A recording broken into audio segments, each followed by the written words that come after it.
आर्थिक सर्वेक्षण 2021-22। खबरों में क्यों?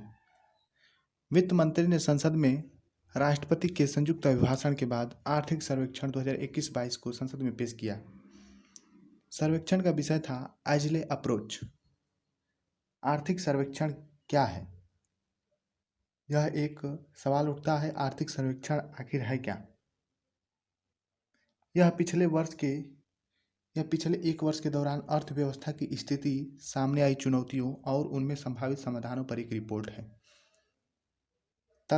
इस पर तथ्य क्या बनते हैं? यह रिपोर्ट वित्त मंत्रालय के तहत आर्थिक मामलों के विभाग का अर्थशास्त्र प्रभाग द्वारा तैयार की जाती है। यह एक वार्षिक रिपोर्ट है जिसे आमतौर पर संसद में केंद्रीय बजट पेश किए जाने के एक दिन पहले पेश किया जाता है। पहला ऐसा सर्वेक्षण वर्ष 1950 से लेकर 51, मतलब कि ये एक वर्ष का अवधि में प्रस्तुत किया गया था। आर्थिक सर्वेक्षण 2021-22 के प्रमुख बिंदु: नीति आयोग सतत विकास लक्ष्य इंडिया इंडेक्स और डैशबोर्ड पर भारत का समग्र स्कोर 2021-22 में 66 हो गया है, जो कि 2019-20 में 60 था और 2018-19 सत्र में 57 था। अर्थव्यवस्था की स्थिति वृद्धि के हिसाब से 2021-22 में भारतीय अर्थव्यवस्था में वास्तविक रूप से 9.2% बढ़ने का अनुमान है। अनुमानित जीडीपी 2022-23 का अनुमान लगाया जा रहा है। आर्थिक सर्वेक्षण वास्तविक रूप से 8 से 8.5 होने की संभावना है। विश्व बैंक 8.7%, एशियाई विकास बैंक 7.5%, अंतर्राष्ट्रीय मुद्रा कोष 9%।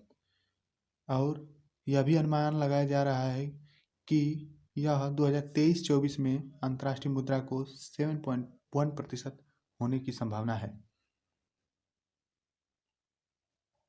सरकार ने वर्ष 2021-22 के लिए राजकोषीय घाटे का लक्ष्य सकल घरेलू उत्पाद का 6.8% माना है। विदेशी मुद्रा भंडार $633.6 बिलियन। नवंबर 2021 के अंत तक भारत, चीन, जापान और स्विट्जरलैंड के बाद दुनिया का सबसे बड़ा विदेशी मुद्रा भंडारक था। प्रत्यक्ष विदेशी निवेश सेवा क्षेत्र में भारत में कुल एफडीआई प्रवाह का लगभग 54% प्राप्त किया। स्टार्टअप अमेरिका और चीन के बाद भारत दुनिया का तीसरा सबसे बड़ा स्टार्टअप इकोसिस्टम बन गया है। राष्ट्रीय परिवार स्वास्थ्य सर्वेक्षण कुल प्रजनन दर TFR 2019-20 में 2015-16 में 2.2 से बढ़कर 2 हो गई है। इटली के राष्ट्रपति, अब ये दूसरा नोट चलता है, इटली के राष्ट्रपति सर्जियो मटेरेला फिर से दूसरे कार्यकाल के लिए चुने गए। नोटेड पॉइंट: इटली के राष्ट्रपति सर्जियो मटेरेला फिर से दूसरे कार्यकाल के लिए चुने गए। World game athlete of the year 2021 अनुभवी भारतीय हॉकी गोलकीपर PR श्रीजेश ने हाल ही में world games athlete of the year 2021 जीता। PR श्रीजेश पुरुष टीम का हिस्सा थे जिन्होंने टोक्यो ओलंपिक में कांस्य पदक जीता है। वह यह पुरस्कार पाने वाले दूसरे भारतीय बने। कैप्टन रानी ने 2019 में यह पुरस्कार जीता था। भारत का वन क्षेत्र लाभ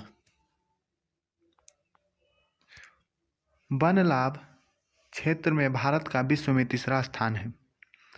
भारत में कुल भौगोलिक क्षेत्र का 24% भाग वनों से आच्छादित है। भारतीय वनों में विश्व के 2% वन हैं। पुरस्कारों के बारे में चर्चा करेंगे। 2021 और 22 के पुरस्कार।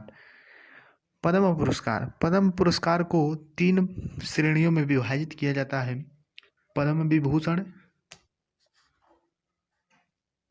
भूषण और पद्मश्री। 2022 भारत के सर्वोच्च नागरिक पुरस्कारों में से एक है पद्म पुरस्कार। तो पद्म पुरस्कार 2022 3 श्रेणियों में कुल 128 लोगों को प्रदान किया गया। पद्म विभूषण भारत के पहले chief of defence Bipin Rawat. Padma Bhushan Satya Nadella और सुंदर पिचाई।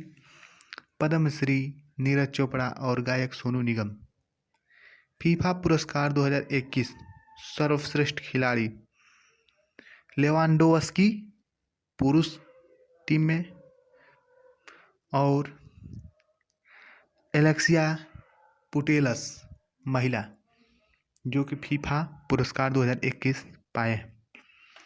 नोबेल शांति पुरस्कार किनको दिया गया है? नोबेल शांति पुरस्कार 2021 मारिया रेसा और दिमित्री मुराटोव को दिया गया है, जो दोनों रिपोर्टर हैं। Royal gold medal 2022 Shri Balkrishna दोषी को दिया गया है। यह एक प्रतिष्ठित वास्तुकला है। ज्ञानपीठ पुरस्कार श्री दामोदर मौजो को दिया गया है। यह एक कोंकणी भाषा के लेखक हैं। बुकर पुरस्कार 2021 दामन गुलगुट को दिया गया है, जो द प्रॉमिस पुस्तक के लेखक हैं। रामानुजम पुरस्कार 2021 श्रीमती नीना गुप्ता को दिया गया है। यह पुरस्कार पाने वाली चौथी भारतीय तथा थर्ड महिला हैं। मिस यूनिवर्स 2021 हरनाज संधू, यह खिताब पाने वाली तीसरी भारतीय महिला